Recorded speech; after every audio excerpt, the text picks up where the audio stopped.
Hello বন্ধুরা, স্বাগত তোমাদের সবাইকে কাইজু নাম্বার 8 এর পর্ব 4-এ। পর্বের শুরুতেই আমরা দেখতে পাই কাফকা চিল্লিয়ে বলছে, এইটাই আমার শেষবার, এবার আমি কোনোভাবেই হার মানব না। এই বলেই সে তার ভাঙা পা নিয়ে উঠে দাঁড়িয়ে পড়ে। যেটা অফিস থেকে দেখে মেয়েটা বলে, ওর তো পা ভাঙা রয়েছে, তাও দাঁড়িয়ে পড়লো, ও কি ঠিকমতো চলতে পারবে? যেটা শুনে এখন ক্যাপ্টেন বলে, না না ঠিকই আছে, এটা তো ওরই ডিসিশন, আর যদি কোনো রকম কিছু খারাপ হয়ে যায় তাহলে আমি শিল এটা অন করে দেবো। যেটা শুনে কাফকাও এই সময় খুশিই হয়, কিন্তু তবুও এখন তার শরীরের অবস্থা খুবই খারাপ থাকে।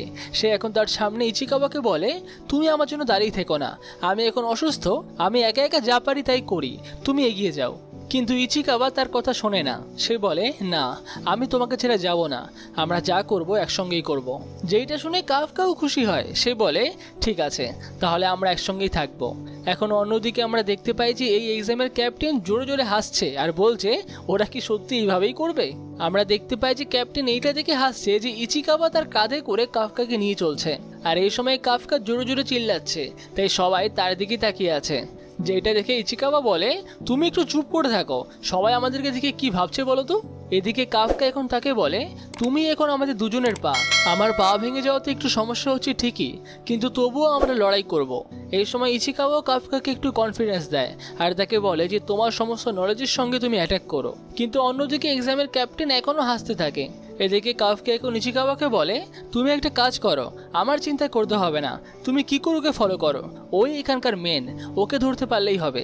যেটা শুনে ইচিকাওয়া বলে, ঠিক আছে, তাহলে তুমি তৈরি থাকো, আমি এবার স্পিডে দৌড়াবো। এই বলে ইচিকাওয়া খুবই স্পিডে দৌড়াতে শুরু করে। অন্যদিকে যেখানে সবাই মিলে একটা কাইজুকে মারছিল, সেখানে সঙ্গে সঙ্গে কিকুরু চলে আসে আর তাদের অ্যাটাক করার আগেই একাই সমস্ত কাইজুদেরকে মেরে ফেলে। যাকে দেখে অন্য একটা ছেলে বলে, এই মেয়েটা তো আমাদেরকে ওকে সাহায্যও করতে দিচ্ছে না। এদিকে আমরা দেখতে পাই যে কিকুরু শুধুমাত্র বন্দুক দিয়ে না, তার হাতে একটা বড় রড নিয়ে নেয়, সে সেটা দিয়েও সমস্ত কাইজুদেরকে মারতে থাকে। আর এই সময় সেখানে শুধুমাত্র আর একটা ইয়োজু বেঁচে আছে।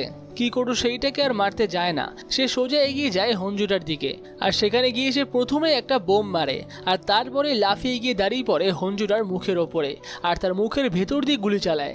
আর এরকম বড় একটা হঞ্জুকে মারতেও সে কোনো রকমেরই দেরি করে না, সে সঙ্গে সঙ্গে মেরে ফেলে। আর এরই সঙ্গে এই জায়গার সমস্ত কাইজু মারা যায় আর এই এক্সামের ফাইনাল স্টেজও কমপ্লিট হয়ে যায়।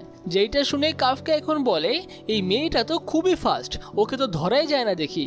এদিকে এক্সাম সেন্টার থেকে এখন সমস্ত ড্রোনসগুলোকে নিয়ে নেওয়া হয় আর একই সঙ্গে সেখানকার মেয়েটা এটাও বলে যে এখন তো সবাইকে ওষুধ পাঠাতে হবে যারা যারা ইনজিওর্ড হয়েছে তাদের জন্য। কিন্তু তার এই সমস্ত কথা ক্যাপ্টেন হোশিনো এখন কানেই দেয় না। সে মনে মনেই ভাবতে থাকে, এক্সামটা এত তাড়াতাড়ি শেষ হয়ে যাবে আমি আদৌ ভাবিনি, মেয়েটা সত্যিই খুবই ফাস্ট। আর এখন আশিরও পেছন থেকে বলে, আমি যেরকম শুনেছিলাম তার থেকে কিকুরু মেয়েটা অনেকটাই পাওয়ারফুল। যেটা শুনে হোশিনো বলে, তাহলে ও তোমারও চোখে পড়লো? আমি তো ভেবেছিলাম যে এইবারের এক্সাম থেকে মিনিমাম 20-30 জন তো ড্রপ আউট হবেই, কিন্তু কেউ ড্রপ আউট হয়নি, শুধুমাত্র কয়েকজন অল্প একটু ইনজিওর হয়েছে, এই আর কি। আর সত্যি কথা বলতে গেলে এই পুরোটাই হয়েছে ওই মেয়েটার জন্যই। আমাদের ডাইরেক্টরের মেয়ের থেকে তো আমরা এটুকু আশা করতেই পারি, সত্যিই এই মেয়েটার পরে ডিফেন্স ফোর্সের একটা ভালো জায়গাতে যাবে। অন্যদিকে এখন আমরা কিকুরুকে দেখতে পাই, সে এখন তার বাবার কথা মনে করে আর মনে মনেই ভাবতে থাকে, আমি তো পুরো পারফেক্টলি সব কিছু করলাম, তাই না বাবা? যাই হোক, আমি এখন যাই, কাফকার সামনে যাই আর তার সামনে গিয়ে একটু হাসি। এই বলে সে সেখান থেকে ঘোরে আর সঙ্গে সঙ্গে তার পিছনে একটা কাইজু চলে আসে আর কিকুরু সেটার প্রতি কোনো রকমের রেসপন্ড করার আগেই কাইজুটা কিকুরুর উপরে অ্যাটাক করে। অন্যদিকে ইচিকাওয়া এখন কাফকাকে বলতে থাকে, কিকুরু মেয়েটা সত্যিই মনস্টার, সবাই এটাই বলছিল। আর এখন কাফকাও বলে, হ্যাঁ ঠিকই বলেছ, ও আমাকে যেরকম বলেছিল সেরকম দেখিয়েও দিল। যাই হোক, এখন আর ওসব ভেবে লাভ নেই, আমাদের এখন শুধুমাত্র রেজাল্টের জন্য অপেক্ষা করতে হবে। কিন্তু এই সময় হঠাৎই কাফকার পেছন থেকে কয়েকজন চিল্লিয়ে ওঠে। কাফকা আর ইচিকাওয়া পিছনে থাকাতে দেখতে পায় যে সমস্ত মরে যাওয়া কাইজুগুলো আবার বেঁচে উঠছে। যেটা দেখে তারা খুবই ভয় পেয়ে যায়। ইচিকাওয়া এই সময় কাফকাকে বলে, স্যার আমাদেরকে এক্ষুনি এখান থেকে পালাতে হবে। অন্যদিকে আমরা এখন কিকুরুকে দেখতে পাই, তার বুকের মধ্যে যে ক্ষতটা আছে সেটা তার স্যুটটা হিল করতে থাকে। সে ভাবতে থাকে যে সে এখনো লড়াই করতে পারবে। সে তার সামনে থাকা কাইজুটাকে বলে, তুমি কি? যার উত্তরে কাইজুটা বলে, বাবা তুমি এখনো চলতে পারছো? আর এটা শুনেই কিকুরু একেবারেই চমকে যায়, কেননা কাইজুরা কোনো কথা বলতে পারে না। তাহলে এই কাইজুটা কি করে কথা বলছে? এদিকে কাইজুটাও এখন দেখতে পায় যে কিকুরুর বডিটা ধীরে ধীরে হিল হয়ে যাচ্ছে। তাই সে কিকুরুকে বলে, বাবা তোমার বডি আবার হিলও হয় নাকি, এটা কীরকমের কথা হলো? কিন্তু কিকুরু এখন তার এই সমস্ত কথায় পাত্তা দেয় না। সে সঙ্গে সঙ্গেই বন্দুক নিয়ে দাঁড়িয়ে পড়ে থাকে মারার জন্য। কিন্তু সে অ্যাটাকটা করতে পারার আগেই তার উপরে কাইজুটা অনেকগুলো অ্যাটাক করে, যেটার কারণে কিকুরু এখন খুবই আহত হয়ে পড়ে। কিন্তু এক্সাম সেন্টার থেকে এই সময় ড্রোনগুলো নিয়ে নেওয়ার জন্য তারা কিকুরুকে দেখতে পায় না, শুধুমাত্র তার আওয়াজটা শুনতে পায়। কিকুরু এখন খুবই জোরে জোরে চিল্লাচ্ছে, আর তার বডিতেও অনেক ক্ষত দেখা যাচ্ছে, যেগুলো দেখে মেয়েটা বলে ওখানে কিছু তো একটা উল্টোপাল্টা হচ্ছে, কিন্তু কি চলছে সেটা বোঝা যাচ্ছে না। এই সময় কয়েকটা ড্রোন থেকে তারা দেখতে পায় যে অনেকগুলো কাইজু এই সময় রিভাইভ হয়ে গেছে। আর তারা এই সময় এটাও বুঝতে পারে যে সেইখানকার সব থেকে বড় কাইজুটা, যেটাকে একটু আগে কিকুরু মারলো, সেটাও এখন রিভাইভ হয়ে গেছে, তাও আবার আগের থেকেও বেশি পাওয়ারফুল হয়ে। যেই সমস্ত কিছু শুনে এখন ক্যাপ্টেন হোশিনো ভাবে ওই কাইজুটা এরকম পাওয়ারফুল কি করে হয়ে গেল, ওখানকার কেউ নেই যে এই কাইজুটাকে মারতে পারবে। এরকম একটা কাইজুকে মারার মতো এখানে একজনই আছে। আর এই সময় আমরা পেছনে আশিরোকে দেখতে পাই, সে এখন বলে সমস্ত এক্সামিনেদের শিল্ডগুলো অন করে দাও আর সমস্ত ড্রোনগুলোকে ওখানে পাঠিয়ে দাও। আর এরপরেই সে হোশিনোকে ডাকে ব্যাটেল করার জন্য। অন্যদিকে আমরা দেখতে পাই যে সমস্ত এক্সামিনেরা এই সময় পালাচ্ছিল, আর মাইকেও সবাইকে এটাই বলছিল যে তাড়াতাড়ি কোনো নিয়ারেস্ট শেল্টারে চলে যেতে। কিন্তু কিকুরু এখন পালায় না, সে তার জায়গাতেই থাকে। সে মনে মনেই ভাবতে থাকে, আমি এখান থেকে পালাতে পারবো না, এইটাকে তো কাউকে না কাউকে মারতেই হবে, আর সেটা আমিই হব। আমি যেখানে থাকবো সেইখানে আমি কোনো মানুষকে মরতে দেব না। আর এই বলে সেই কাইজুটার উপরে আবার অ্যাটাক করতে যায়, কিন্তু এইবার কাইজুটা তাকে হাত দিয়ে মেরে পাশের দেওয়ালে ফেলে দেয়। কিকুরু এই সময়ও মনে মনে ভাবতে থাকে সে হারতে পারবে না। আর এখন আমরা দেখতে পাই কিকুরুর ছোটবেলার কথা। সে সবসময় স্কুলে টপ করতো, তার বন্ধুরাও এটার জন্য খুশি থাকতো, কিন্তু তার সমস্ত বন্ধুদের প্যারেন্টসরা তাদেরকে নিতে আসতো, কিন্তু কিকুরুকে কেউ নিতে আসতো না। তাকে কেউ এত ভালো স্কোর করার জন্য শাবাশি দিত না। তাকে স্কুলে নিতে আসতো তার ড্রাইভার। সে যখন তার বাড়িতে যায় তার বাবা তার বাড়িতেই থাকে। সে যখন তার বাবাকে জানায় যে সেই স্কুলে টপ মার্কস এনেছে, তখন তার বাবা বলে, ঠিক আছে, এইটাতে আবার তো লাফানোর কি আছে, এইবার টপ মার্কস পেয়েছো বলে এটাকে যদি সেলিব্রেট করা হয় তাহলে নেক্সট বার তুমি ফেলও হয়ে যেতে পারো। একটা কাজ করো, পরবর্তী গোলের জন্য কাজ করা শুরু করো, কেননা তুমি এই দেশের ভরসা, তোমাকে পারফেক্ট হতেই হবে এই দেশের জন্য আর তোমার মৃত মায়ের জন্য। আর এই সমস্ত কিছু মনে পড়ার পরে কিকুরু এখনও কাইজুটার উপরে অ্যাটাক করতেই থাকে। কাইজুটা তাকে লাগাতার মারে, কিন্তু কিকুরু এখনও থামে না। সে এখনও পর্যন্ত কাইজুটার উপরে অ্যাটাক করতেই থাকে। কিন্তু এই সময় তার একটা হাত ভেঙে যায়, তার পক্ষেও আর বন্দুকটাকে হাতে নেওয়া সক্ষম হয় না। ওদিকে কাইজুটা এখন আরও পাওয়ারফুল হয়ে যায়। এদিকে ড্রোনগুলো এখন সেই জায়গাতে পৌঁছে যায়। তারা দেখতে পায় যে কিকুরুর সামনেই বড় কাইজুটা রয়েছে, আর সেই কাইজুটা এখন খুবই পাওয়ারফুল হয়ে রয়েছে। সে কিকুরুকে অ্যাটাক করতেই যাবে। এদিকে আশিরো আর হোশিনো তার দিকে দৌড়ে যেতে থাকে। এদিকে কিকুরু এখন একেবারেই ভেঙে পড়ে। সে বুঝতে পারে যে তার পক্ষে আর লড়াই করা সম্ভব না। কাইজুটা তার উপর অ্যাটাক করার সময় কিকুরু মনে মনেই ভাবতে থাকে, বাবা আমি পারলাম না পারফেক্ট হতে, আমার আর সময় নেই। এই সময় কাইজুটা কিকুরুর উপরে অ্যাটাক করবেই, কিন্তু সেইখানে হঠাৎই এই সময় কাফকা চলে আসে আর কিকুরুকে বলে, তুমি অনেক ভালো করেছো, তুমি খুবই স্ট্রং। কিন্তু কিকুরু এখন তাকে দেখে খুবই অবাক হয়।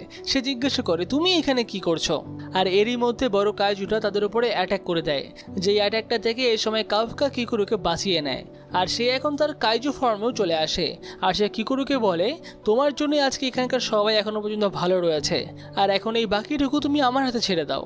এদিকে অন্যরা এখন অনেকগুলো ছোট ছোট কাইজুকে মারতে থাকে, আর তারা সবাই একই দিকে পালাতে থাকে। কিন্তু ইচিকাওয়া এই সময় এগিয়ে যায় কাফকাকে খুঁজতে।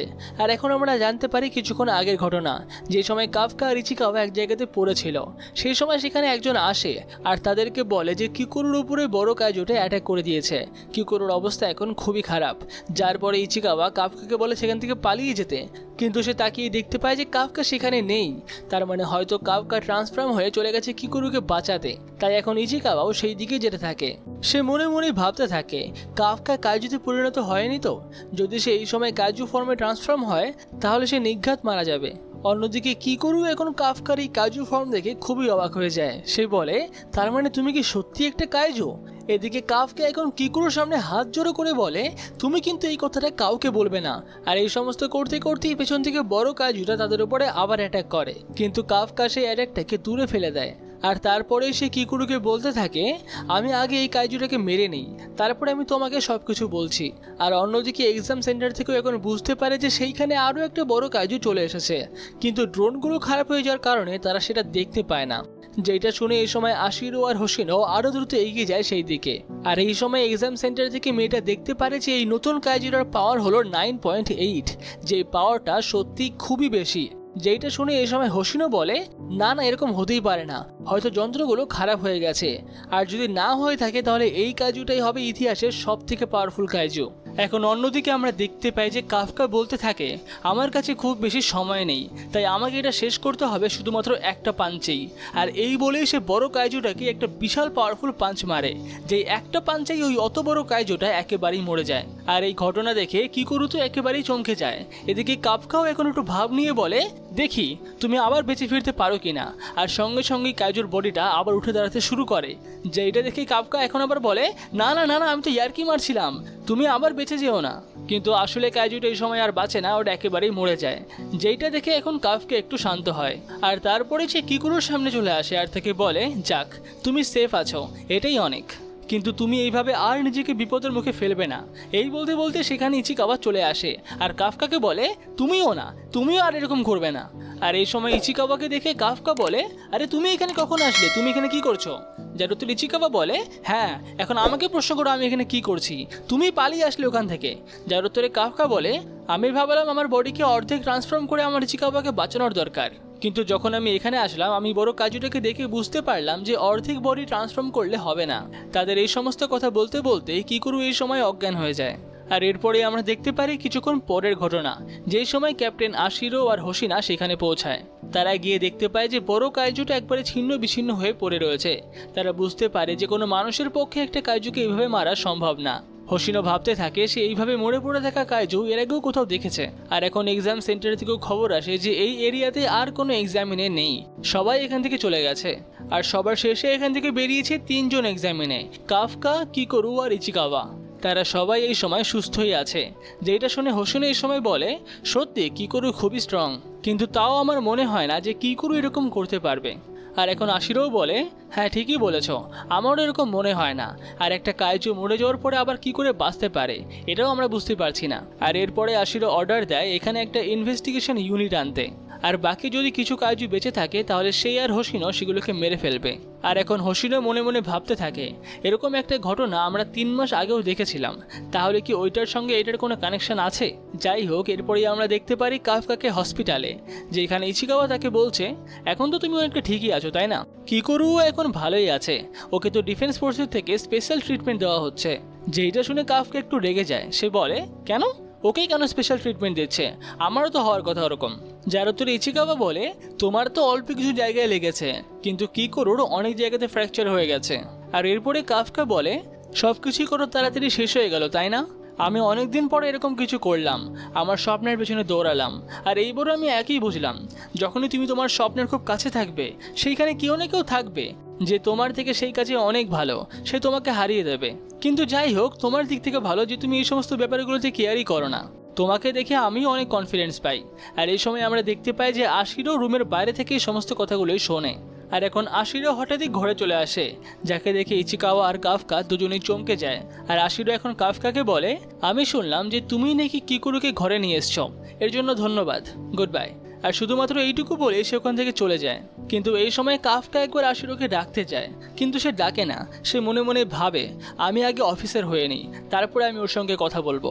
এখন অন্যদিকে আমরা দেখতে পাই কিকুরুকে, সে এখনও শুয়ে শুয়ে বলতে থাকছে, বাবা আমি পারফেক্ট হতে পারলাম না।